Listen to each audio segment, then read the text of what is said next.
Upgradation করেছে দেখতে পাচ্ছ, প্রেফারেন্স আপগ্রেডেড দেখাচ্ছে এখানে কিন্তু তোমার হচ্ছে 1 টাকাও দিতে হবে। প্রিয় বন্ধুরা, তোমরা যারা কলেজ বিশ্ববিদ্যালয়ে অ্যাডমিশন নিয়ে নিয়েছো কিংবা আপগ্রেডেশন করে পছন্দের কলেজ পেতে চাইছো, তোমাদের আপগ্রেডেশনের পর পছন্দের কলেজ পাওয়ার সম্পূর্ণ প্রসেস নিয়ে বিস্তারিত এই ভিডিওতে, অর্থাৎ আপগ্রেডেশন নিয়ে A to Z বিস্তারিত ও আলোচনা করব। কিভাবে তোমরা ক্যান্সেল করে বা নতুন আপগ্রেডেশনের মাধ্যমে নতুন পছন্দের কলেজকে অ্যাডমিশন নেবে, কোনো রকম টাকা ছাড়াই অ্যাডমিশন নিতে পারবে আগের পেমেন্টের মাধ্যমে। সমস্ত প্রসিডিওর দেখাবো এবং আপগ্রেডেশনের সময় কোন বিষয়টা মাথায় রাখবে সেগুলো বলে দেবো। কাজে তোমরা যারা কলেজ বিশ্ববিদ্যালয়ে অ্যাডমিশন নেওয়ার পরও পছন্দের কলেজ পেতে চাইছো, আপগ্রেডেশন পদ্ধতি জানতে চাইছো, তারা ভিডিওটি প্রথম থেকে শুরু করে শেষ পর্যন্ত ওয়াচ করো এবং আপগ্রেডেশনের মাধ্যমে নিজের পছন্দের কলেজে অ্যাডমিশন নিয়ে ফেলো।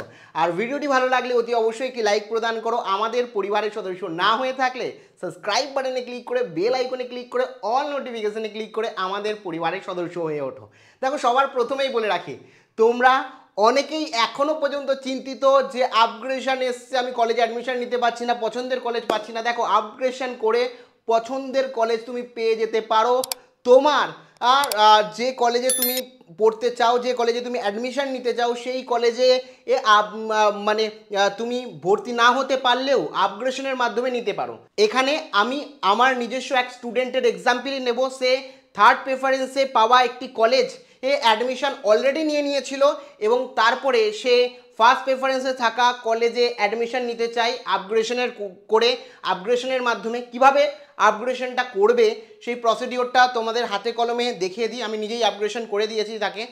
তো এখানে সরাসরি আপগ্রেডেশন পদ্ধতি তোমরা স্ক্রিনে দেখে নাও। তো এখানে দেখতেই তো সবার প্রথমে তোমাদের সেন্ট্রালাইজ পোর্টালে গিয়ে অ্যাডমিশন নেওয়ার জন্য বা আপগ্রেডেশন করার জন্য, বিশেষ করে এটা আপগ্রেডেশনেরই ফুল প্রসেস তোমাদের দেখাবো। তো আপগ্রেডেশন করার জন্য সেন্ট্রালাইজ পোর্টালে লগ ইন করতে হবে। লগ ইন করে এখানে দেখতে পাচ্ছ, those who have been allotted seat the upgradation round are request to take admission between 24 to 28 July 2024। That is এখানে বলে দিচ্ছে যারা যারা অ্যালোটেড পেয়েছো তারা সিটটা অবশ্যই বুকিং করো। যদি পছন্দের না হয় আবার আপগ্রেডেশন করতে পারো। তো এই যে স্টুডেন্টই রয়েছে কিন্তু রীতিমতো আপগ্রেডেশন করেছিল আগের বার, থার্ড প্রেফারেন্সে সে কলেজ পেয়েছিল, অ্যাডমিশনও নিয়ে নিয়েছিল। এখন আবার সে নতুন করে আপগ্রেডেশন করে তার পছন্দের কলেজ চুজ করছে। সে যে কলেজে পড়তে চাইছিল সেই কলেজে ভর্তি হতে চাইছে। দেখো এখানে দেখতেই পাচ্ছ, কংগ্রাচুলেশন, মহাদেবানন্দ মহাবিদ্যালয়, এই কলেজে সে আপগ্রেডেশন করতে চাইছে এবং সে আপগ্রেডেশন আগেরবার করেছিল, সেই কারণে চেক ইওর আপগ্রেডেশন স্ট্যাটাস। এখানে তোমরা দেখতে পাচ্ছ চেক ইওর আপগ্রেডেশন স্ট্যাটাসে কি দেখাচ্ছে, যে কোর্স প্রোগ্রাম 3 ইয়ার বিএ মাল্টিডিসিপ্লিনারি কোর্স, অর্থাৎ এর সাবজেক্টগুলো দেখাচ্ছে মাইনর 1, মাইনর 2, মাইনর 3-তে যেটা রয়েছে, এবং টোটাল বিল পে করে দিয়েছে। আগে অলরেডি তোমার মহাদেবানন্দ কলেজে ভর্তি হয়ে গেছে কিন্তু তার পছন্দের কলেজ ছিল না, প্রেফারেন্স 2-তে চান্স পেয়েছিল, কিন্তু সে প্রেফারেন্স 1-এ বা পছন্দের কলেজ পায়নি, তার সত্ত্বেও তাকে অ্যাডমিশন নিতে হয়েছিল। এবার অ্যাডমিশন নিয়েছিল, তারপরে এখানে দেখো আপগ্রেডেশন করেছিল, আপগ্রেডেশন করে সে এখন আবার অ্যালোটেড পেয়েছে। দেখেছো, যারা আপগ্রেডেশন করেছে তাদের নতুন কলেজ পেয়ে গেছো। Admission allotted up to 18/7/2024। তো এখানে দেখতেই পাচ্ছ admission allotted up to 28 July 2024। তোমার রাত 12টার আগে কিন্তু তোমাদের অ্যাডমিশন নিতে হবে, 28 তারিখ, ঠিক আছে।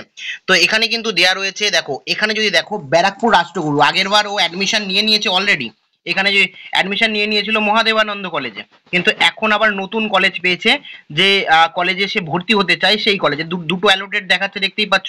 মহাদেবাই সেকেন্ড প্রেফারেন্সে সে অ্যাডমিটেড দেখাচ্ছে, আগে অ্যাডমিট হয়ে গেছে, এখন আপগ্রেডেশন করেছে, অ্যালোটেড দেখাচ্ছে কোথায়, ব্যারাকপুর রাষ্ট্রগুরু সুরেন্দ্রনাথ কলেজ, যেটা ওর ড্রিম কলেজ ছিল তুমি বলতে পারো। তো এখন এখানে 3 ইয়ার BA multidisciplinary courses, same subject এখানে রয়েছে, political science, history, physical education. তো ওর পছন্দের কলেজ ব্যারাকপুর রাষ্ট্রগুরু সুরেন্দ্রনাথ কলেজ, এই কলেজে অ্যাডমিশন নিতে চাইছিল, আপগ্রেডেশন করেছে, দেখতে পাচ্ছ প্রেফারেন্স 1-এই সে পেয়েছে, দ্বিতীয় মেরিট লিস্ট বা দ্বিতীয় লিস্ট অনুযায়ী।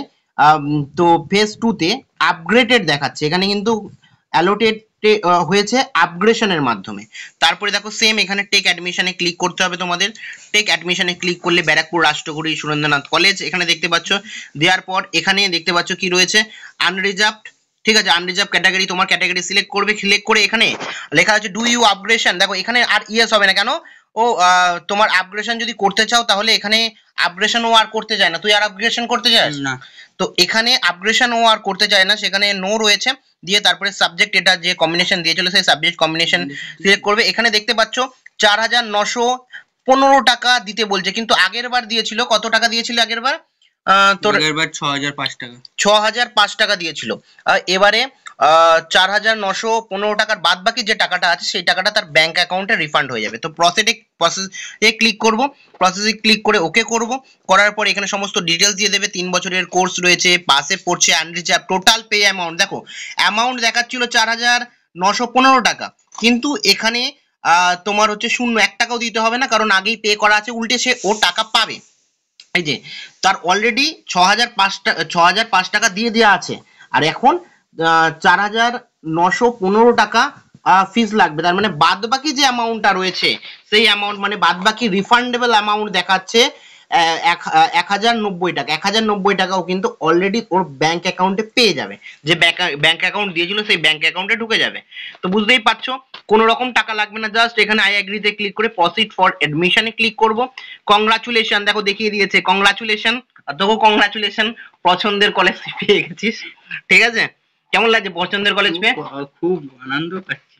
আচ্ছা, যাই হোক, তো এখানে গো টু ড্যাশবোর্ডে ক্লিক করব। দেখো এখন অ্যাডমিটেড দেখাবে, এই যে প্রীতম বোস আমার স্টুডেন্ট ছিল, আর্টস নিয়ে পড়ছে বলে, মানে ক্লাস 10 পর্যন্ত পড়েছিল, তারপর আর্টস নিয়ে পড়ে, আমি পড়াই না সেই কারণে। যাই হোক, তারপরে এখানে দেখো ব্যারাকপুর রামকৃষ্ণ মিশন অ্যাডমিটেড দেখাচ্ছে, আর যেটা একটু আগে মহাদেবানন্দতে অ্যাডমিটেড দেখাচ্ছিল সেটা কিন্তু ক্যান্সেল হয়ে গেছে, অটোমেটিক ক্যান্সেল হয়ে অ্যাডমিটেড দেখাচ্ছে এখন তোমার ব্যারাকপুর রাষ্ট্রগুরু সুরেন্দ্রনাথ কলেজ। আর রিফান্ড যে অ্যামাউন্টটা দেখালাম সেই রিফান্ড অ্যামাউন্টটা কিন্তু ও রীতিমতো পেয়ে যাবে। এখন যদি ও ড্যাশবোর্ডে যায়, এখন যদি ড্যাশবোর্ডে যায় না, এখানে এখানে কিন্তু দেখো আগের বার মহাদেবানন্দ কলেজ দেখাচ্ছিল, এখন কংগ্রাচুলেশন ভর্তি হয়ে গেছে ব্যারাকপুর রামকৃষ্ণ সুরেন্দ্রনাথ কলেজ। এবং এখানে এখনকার যে কারেন্ট রিসিপ্ট পছন্দের কলেজের, সেই কারেন্ট রিসিপ্টটা এখানে ডাউনলোড পেমেন্ট রিসিপ্টে ক্লিক করে সরাসরি এখান থেকে ডাউনলোড করে নিতে পারবে।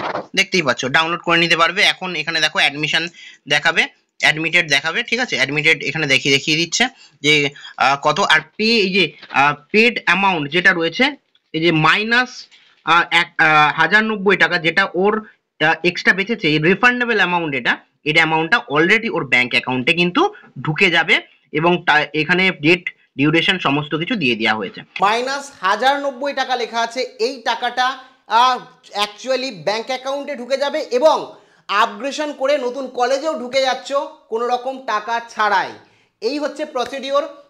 বাদ বাকি কোনো রকম জিজ্ঞাসাবাদ থাকলে আপগ্রেশন নিয়ে অবশ্যই কমেন্ট সেকশানে আমাকে জানাতে পারো। এছাড়া ফেসবুকে আমি আপগ্রেশন নিয়ে ডিটেলস একটা ভিডিও করে দিয়েছি, আপগ্রেশনের সেই ভিডিওর লিঙ্ক এবং ফেসবুক পেজের লিঙ্ক ডেসক্রিপশনে দিয়ে রাখলাম। তোমাদের কলেজ বিশ্ববিদ্যালয়ের এক্সাম হোক, অ্যাডমিশন হোক, খুঁটিনাটি সমস্ত গুরুত্বপূর্ণ তথ্য শর্ট ভিডিওর মাধ্যমে তোমরা আমাদের ফেসবুক পেজ থেকে পেয়ে যেতে পারো। যারা ফলো করোনি, কলেজে পড়ছো, কি করছো, এখনই ফলো করো।